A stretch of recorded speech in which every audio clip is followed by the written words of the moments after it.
জোনাকি ভাবি গোসল করছিল সেটা আমি জানতাম না। ইভা বলেছিল সে গোসল করবে, তাই আমি বাথরুমে উকি দিতে এসে যখনই বাথরুমের দরজার ফুটো দিয়ে উকি দিতে গেলাম তখনই সাথে সাথে কে যেন আমার কাঁধে হাত রেখে আমাকে আটকে দিল। আমি সাথে সাথে চমকে উঠলাম। যখনই ঘাড় ঘুরিয়ে দেখলাম তখন আমার মাথায় যেন আকাশ ভেঙে পড়ল। ইভা আমাকে আটকে দিয়েছে। ইভা বলল, ভাবির সাথে রঙ্গলীলা করে স্বাদ মেটেনি, এখন এসেছো ওনার গোসল দেখার জন্য? ছি ছি ছি, তোমার যে এত অধঃপতন হয়েছে সেটা আমি জানতাম না। আমি কাপা কাপা গলায় বললাম, তুমি বলেছিলে এখন তুমি গোসল করবে, তাই আমি তোমার সাথে একটু দুষ্টামি করার জন্য বাথরুমের ফুটো দিয়ে উকি দিচ্ছিলাম। মিথ্যা বলার জায়গা পাও না? তুমি আমার গোসল দেখার জন্য নয়, ভাবির গোসল দেখার জন্য বাথরুমের ফুটো দিয়ে উকি দিচ্ছিলে। আমি আবারও কণ্ঠে হাত দিয়ে শপথ করে বললাম, বিশ্বাস করো ইভা, সত্যি বলছি, তুমি মনে করে বাথরুমের ফুটো দিয়ে উকি দিচ্ছিলাম। আর এখানে ভাবি আসবে কোথা থেকে? উকি দিয়ে দেখো তো ওখানে কে। ইভার অনুমতি পেয়ে আমি বাথরুমের ফুটো দিয়ে উকি দিলাম। দেখলাম সত্যি সত্যি ভাবি গোসল করছে। ভাবলাম এসব কি মিরাক্কেল আমার সাথে ঘটে। আমি তখনও ফুটো দিয়ে ভাবির গোসল দেখছিলাম। আমার এমন অবস্থা দেখে ইভা বলল, দেখে মজা পাচ্ছ মনে হয়? সাথে সাথে আমি চোখ ফিরিয়ে ইভার দিকে তাকিয়ে বললাম, সত্যি আমি জানতাম না ভাবি বাথরুমে গোসল করছে। তুমি জানতে ভাবি বাথরুমে গোসল করছে, তবে এটা জানতে না এই বাথরুমে যে আমি গোসল করতে আসবো। তুমি ভেবেছিলে আমি আমার বাথরুমে গোসল করব, আর এই সুযোগে তুমি এই বাথরুমে এসে ভাবির গোসল দেখবে। আমি ভেবে পাচ্ছিলাম না কিভাবে ওর ভুল ধারণা ভাঙাবো। এমন সময় দেখলাম খালাম্মা এসে বলছে, কিরে মুন্না, ইভা নিশ্চয়ই তোর সাথে ঝগড়া করছে, তুইও কিন্তু ছেড়ে কথা বলবি না। তুই আমার বাপের বাড়ির লোক, এটা তোর খালার বাড়ি, তোর অধিকারের বিন্দু পরিমাণ ছাড় দিবি না। খালাম্মা আছে সারাক্ষণ বাপের বাড়ি আর শ্বশুর বাড়ির পক্ষপাতিত্ব নিয়ে। আমিও সুযোগটা নিয়ে বললাম, তোমার মেয়ে সারাক্ষণ আমার সাথে ঝগড়া করে। সাথে সাথে ইভা বলল, এই মিস্টার, কথা সাবধানে বলবেন। ইভা ঝগড়া করলেও রুচিশীল মানুষের সাথে ঝগড়া করে। আপনার মতো মানুষের সাথে ঝগড়া থাক, মুখোমুখি হতেও ইভার রুচিতে বাঁধে। সাথে সাথে খালাম্মা বলল, আমার বোনের ছেলেকে হেও করে কথা বলার সাহস তোকে কে দিয়েছে? ও বুঝতে পেরেছি, নিশ্চয়ই তোর বাবা তোকে শিখিয়ে দিয়েছে। এই লোকটার সাথে সংসার করে আমার জীবনটা একেবারে ছারখার হয়ে গেছে। এমন সময় সেখানে এসে উপস্থিত হলেন খালু। উনি এসেই বললেন, কি বলছো তুমি? আমার সাথে সংসার করে তোমার জীবন ছারখার হয়ে গেছে নাকি আমার জীবনটা ধ্বংস হয়েছে? খালাম্মা বলল, কথাবার্তা সাবধানে বলবে। সকালবেলায় তোমার সাথে গায়ে পড়ে ঝগড়া করার কোনো মন মানসিকতা আমার নেই। খালু বলল, আমি ড্রয়িং রুমে বসে বসে সব শুনেছি, তুমি আমার ব্যাপারে কি বলছো? এমন সময় দেখলাম ভাবি গোসল সেরে বাথরুম থেকে বের হয়েছে। ভাবিকে বাথরুম থেকে বের হতে দেখেই ইভা গোসল করতে ঢুকে গেল। আমিও সুযোগ বুঝে কেটে পড়লাম। আর এদিকে খালাম্মা আর খালু ঝগড়া করেই চলেছে। দুপুরবেলা সবাই খেতে বসেছে। খালু, খালাম্মা, খালাতো ভাই সাইফুল ও ইভা খেতে বসেছে। ভাবি ভাতের প্লেট রেডি করে দিচ্ছিল, সেটা আমি জানতাম না। আমি সাইফুলের রুমে শুয়েছিলাম। খালাম্মা বলল, সবাইকে দেখছি কিন্তু মুন্নাকে দেখছি না কেন? সাইফুল বলল, তোমার বোনের ছেলে নাক ডেকে ঘুমোচ্ছে। খালাম্মা বলল, এমন অবেলায় ঘুমোচ্ছে কেন? খালু বলল, ওর এখানে খাওয়া আর ঘুম ছাড়া কাজ কি আছে? সাথে সাথে খালাম্মা বলল, ও এসেছে বেড়াতে, ওকে আমার বাড়িতে কাজ করতে এসেছে। আমি কি কাজ করার কথা বলেছি? তোমার কথা শুনে তো তাই মনে হচ্ছে। এমন সময় ভাবি শ্বশুর শাশুড়িকে থামিয়ে দিয়ে বলল, মনে হয় শরীর খারাপ করেছে, তাই একটু ঘুমোচ্ছে। জোনাকি ভাবির মুখে এমন কথা শুনে ইভা মাইন্ড করে ফেললো। সে মনে মনে ভাবলো, ইদানিং দেখছি ভাবি মুন্নার শরীর নিয়েও ভাবে। ঢং দেখে আর বাঁচি না, কোন অলক্ষণে যে এরকম একটা ক্যারেক্টারলেস ছেলের সাথে সম্পর্ক করলাম ভাবতেই নিজের প্রতি নিজের ঘৃণা জন্মাচ্ছে। খালাম্মা বলল, সাইফুল তুই একটু মুন্নাকে ডেকে আন।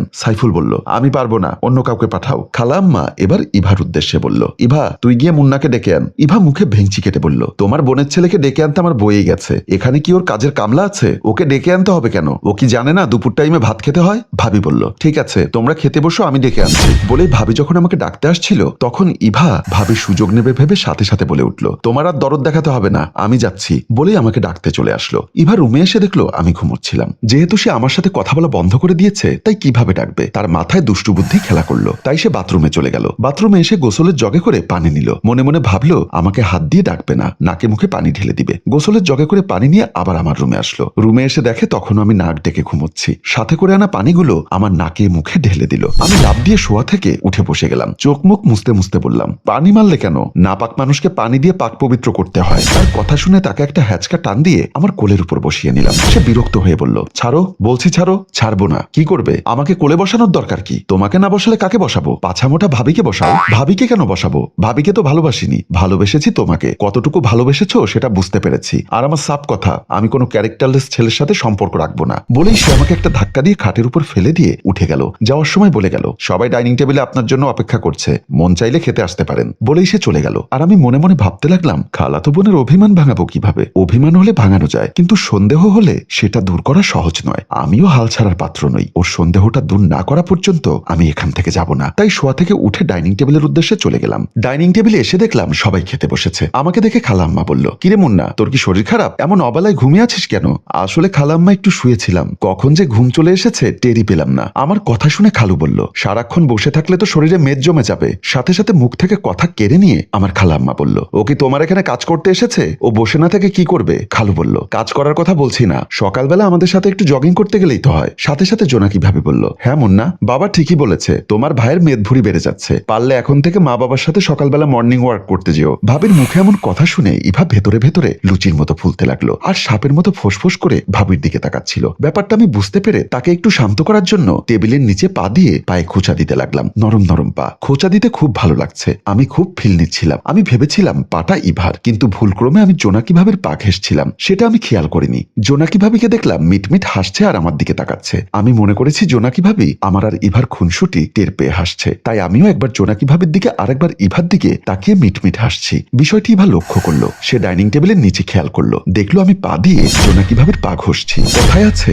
যেখানে বাঘের ভয় সেখানেই রাত হয়। আমিও বিষয়টি দেখে হতবাক হয়ে গেলাম। একে তো ইভা আমাকে নিয়ে জোনাকি ভাবিকে সন্দেহ করছে, তার উপর মিরাক্কেল ভাবে সব ঘটনা জোনাকি ভাবির সাথেই ঘটছে। ইভা রাগ করে ভাত না খেয়ে ভাতের প্লেটে পানি ঢেলে দিয়ে উঠে চলে গেল। খালু বলল, আরে আরে তুই ভাত না খেয়ে চলে যাচ্ছিস কেন? ইভা কোনো উত্তর না দিয়ে চলে গেল। খালাম্মা বলল, সব বুঝি, আমি সব বুঝি। আমার বোনের ছেলে খেতে বসেছে বলে ওর ইগোতে লেগেছে। শোন মুন্না, যে যাই করবে করুক, তুই কিন্তু এ বাড়ি থেকে যাবি না। আমার খালাতো ভাই সাইফুল বলল, মা তোমরা কি ভাতগুলো চুপচাপ খেতে দিবে নাকি আমি উঠে চলে যাব? ওর ক্ষুধা লাগলে এসে খেয়ে নিবে, এখন তোমরা খাও। তারপর আমরা সবাই ভাত খেতে লাগলাম। বিকালবেলা ড্রয়িং রুমে বসে বসে ভাবছি কিভাবে ইভার সন্দেহ দূর করা যায়। এসেছিলাম খালাতো বোনের সাথে কিছুদিন চুপি চুপি প্রেম করব, সেও আমাকে আসতে বলল। ভেবেছিলাম মজার একটা প্রেম কাহিনী হবে, কিন্তু ভাগ্য আমাকে বরাবরই কেন যে ভাবির সাথে এমন ঘটনা ঘটাচ্ছে কিছুই বুঝছি না। এমন সময় দেখলাম আমার খালার বড় ছেলে বাবু ভাই অফিস থেকে ফিরেছে। আমাকে দেখে বলল, কিরে মুন্না, তুই না সকালবেলায় আমার সাথে চলে যাওয়ার জন্য বের হয়েছিলি, এখনো যাসনি? আমি কিছু বলতে যাব, এমন সময় দেখি খালাম্মা সেখানে এসে বলল, কেন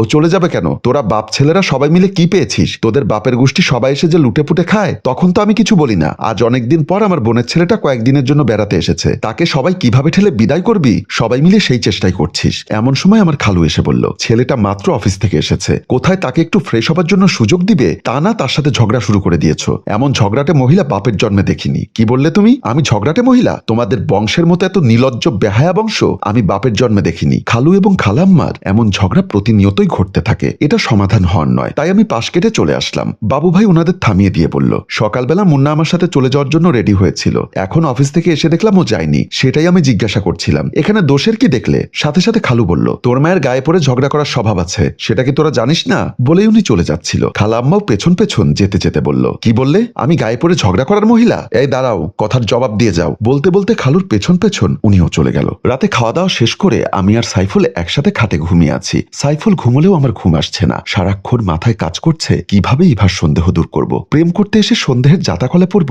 সেটা ভাবতেও পারিনি। কথাগুলো ভাবছি আর খাটের এপাশ ওপাশ করছি। আমার পাশে সাইফুল ঘুমিয়ে আছে, তার কোনো খবর নেই, সে গভীর ঘুমে মগ্ন। হঠাৎ মনে আসলো, দিনের বেলায় তো সুযোগ পায় না, রাতেই ভাই একা রুমে ঘুমায়, সুযোগটা কাজে লাগাতে হবে। এখন যেহেতু গভীর রাত, সবাই ঘুমিয়ে পড়েছে, এই সুযোগে ওর রুমে গিয়ে ওর হাতে পায়ে ধরে সকল সত্য ঘটনা খুলে বলবো। শপথ করে বলবো ভাবির সাথে আমার কোনো খারাপ সম্পর্ক নেই। প্রয়োজনে ওর রুমে রাখা পবিত্র কোরআন শরীফ ছুঁয়ে শপথ করব। তাতে যদি ওর সন্দেহটা দূর হয়, যেমন ভাবা তেমনি কাজ। ঘুম থেকে উঠে যেন সাইফুল টের না পায়, সেজন্য আস্তে আস্তে খাট থেকে নেমে গেলাম। উদ্দেশ্য ইভার রুম। ধীরে ধীরে ইভার রুমের দিকে আসতে লাগলাম আর এদিক ওদিক তাকাতে লাগলাম। পায়ে যেন জুতার শব্দ না হয় সেজন্য খালি পায়ে আসতে লাগলাম। এদিক ওদিক তাকিয়ে দেখলাম শুনশান নীরবতা, সবাই যে যার মতো ঘুমোচ্ছে। ইভার দরজার সামনে এসে দেখলাম দরজা খোলা আছে। এদিক ওদিক তাকিয়ে টুপ করে ঢুকে গেলাম। রুমে ঢুকে দেখলাম ইভা কম্বল মুড়িয়ে ঘুমিয়ে আছে। আমাকে টেনশনে রেখে সে কত আরাম করে ঘুমোচ্ছে। দাঁড়াও, আজকে তোমার আরামের ঘুম হারাম করছি। তারপর আমি দরজায় খিল লাগিয়ে দিলাম। আস্তে আস্তে খাটের দিকে গেলাম। বাঘে যেভাবে হরিণ শিকার করে ঠিক সেভাবেই ওর গায়ের উপরে ঝাঁপিয়ে পড়লাম। আমি তাকে জড়িয়ে ধরার সাথে সাথেই দেখলাম জোনাকি ভাবি চিৎকার দিয়ে শোয়া থেকে উঠে বসে গেল। এ কি, এটা তো ইভা নয়, এটা তো জোনাকি ভাবি। ঘাড় ঘুরিয়ে দেখলাম ইভা বাথরুমের দরজার সামনে দাঁড়িয়ে সাপের মতো ফোঁস করছে। আমি অপরাধীর মতো কান ধরে একবার ইভার দিকে আরেকবার জোনাকি ভাবির দিকে তাকাচ্ছি। হ্যালো ভিউয়ার্স, বিগত 3 পর্বের ব্যাপক সাফল্যের পর আজকে আমরা 4র্থ পর্ব নিয়ে হাজির হয়েছিলাম। এই পর্বটিও যদি আপনাদের ভালো লেগে থাকে এবং আপনারা যদি এই গল্পের 5ম পর্ব দেখতে চান, তাহলে অবশ্যই কমেন্ট করে জানান। আপনাদের প্রচুর পরিমাণ কমেন্ট এবং শেয়ার পেলে এবং গল্পটি ভালো ভিউজ হলে আমরা আগামীকাল এই গল্পের 5ম পর্ব নিয়ে হাজির হব। তাই বেশি বেশি কমেন্ট এবং শেয়ার করুন। যারা এখনো এই গল্পের আগে 3 পর্ব দেখেননি, তারা দয়া করে কমেন্ট বক্স চেক করুন। ওখানে আপনাদের সুবিধার্থে এই গল্পের 1ম, 2য় ও 3য় পর্বের লিঙ্ক দেওয়া আছে। ভালো লাগলে দেখে আসতে পারেন। ধন্যবাদ।